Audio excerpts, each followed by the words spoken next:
सम्माननीय सभामुख महोदय, हिजोसम्म नेपालको 1 इन्च भूमि पनि नछड्ने कुरा गर्नेहरू आज आफ्नै नेताको बचाउ गर्न नेपालले भारतको भूमि मिचेको प्रमाण खोजेर हिँडिराखेको छन्। यो भन्दा दुःखद केही हुन्छ जस्तो लाग्दैन। प्रधानमन्त्रीज्यूले हिजो व्यक्त गर्नुभएको अभिव्यक्ति कूटनीतिक, कानुनी र राष्ट्रिय सुरक्षाको दृष्टिले अत्यन्त गम्भीर विषय बनेको छ। प्रधानमन्त्री भनेको व्यक्ति होइनन्, संस्था हुन् र हाम्रो राजकीय संस्थाबाट आएको ज्यादै फितलो भाष्यले राष्ट्रिय सङ्कट उत्पन्न गर्ने जोखिम बढेको छ। यसलाई भइहाल्यो, सामान्य विषय हो, उहाँको आशय अर्कै हो भनेर टार्न मिल्ने खालको विषय होइन। अन्तर्राष्ट्रिय कानुनको स्टोपेल सिद्धान्त अनुसार राज्यका आधिकारिक अभिव्यक्तिहरू पछि अस्वीकार गर्न कठिन हुन्छन्, जसले राष्ट्रिय दाबी कमजोर पार्न सक्छ। यस्ता संवेदनशील विषयमा सार्वजनिक पदाधिकारीले अत्यन्त सावधानी, जिम्मेवारी बोध र कूटनीतिक परिपक्वता सहित भाषा प्रयोग गर्नुपर्ने अनिवार्य हुन्छ, किनभने यसले देशको अन्तर्राष्ट्रिय छवि र हितलाई हानि गर्न सक्छ। आजभोलि केही मानिसहरू आफ्ना नेताले जे भन्यो त्यसलाई सही साबित गर्न देशकै विरुद्ध प्रमाण खोज्न दौडिरहेको छन्।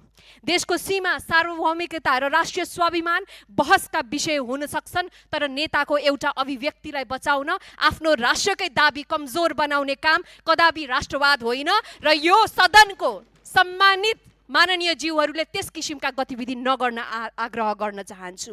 नेता पूजा गर्ने, व्यक्ति पूजा गर्ने यति खतरनाक हुन्छ कि एक दिन मानिसले आफ्नो नेताको बचाउ गर्दै आफ्नो देशको पक्ष छोडेको यहाँहरूलाई स्मरण पनि रहँदैन। त्यसैले मैले सम्पूर्ण सदनलाई भन्न चाहे र यसमा अर्को कुरा राख्न चाहन्छु। सम्मानित सदनमा यस सभाभित्रका अभिव्यक्तिहरूलाई टेक्निकल रूपमा सच्याउन वा पुनः व्याख्या गर्न त सकिएला, तर मेरो गम्भीर चिन्ता छ। मेरो चिन्ता इन्टरनेसनल मेन स्ट्रिमिङ र विश्वव्यापी मिडियामा गइसकेको मेसेजप्रति पनि हो। प्रतिध्वनिहरू निर्माण भइसकेका छन्। हामी नेसनल र इन्टरनेसनल मिडियामा गएका मेसेजेसहरूलाई सच्याउन वा हटाउन सक्दैनौँ। अर्को कुरा, एकपटक कुनै अभिव्यक्ति अन्तर्राष्ट्रिय कूटनीतिक वृत्तमा प्रवेश गरेपछि त्यो अपरिवर्तनीय कूटनीतिक छापको रूपमा स्थापित हुन्छ, जसलाई न मेटाउन सकिन्छ, न फिर्ता लिन सकिन्छ, न त सहज रूपमा सच्याउन सकिन्छ। र अन्त्यमा त्रुटि भएको छ। सम्माननीय सभामुख महोदय, हामी सबै सिक्दैछौँ, सिक्ने क्रममा छौँ। प्रधानमन्त्रीज्यू पनि नयाँ हुनुहुन्छ। हामीले आफ्ना त्रुटिहरू यो सिकाइ र भोगाइको क्रममा सच्याउनु पर्ने हुन्छ। र अर्को कुरा म यहाँलाई निवेदन गर्न चाहन्छु, आज फेरि तपाईँले पेलेर सदन चलाउनु भन्दा पनि सबै दलका शीर्ष नेताहरूलाई डाकेर, विधायकहरूलाई डाकेर एउटा छलफल राख्नु।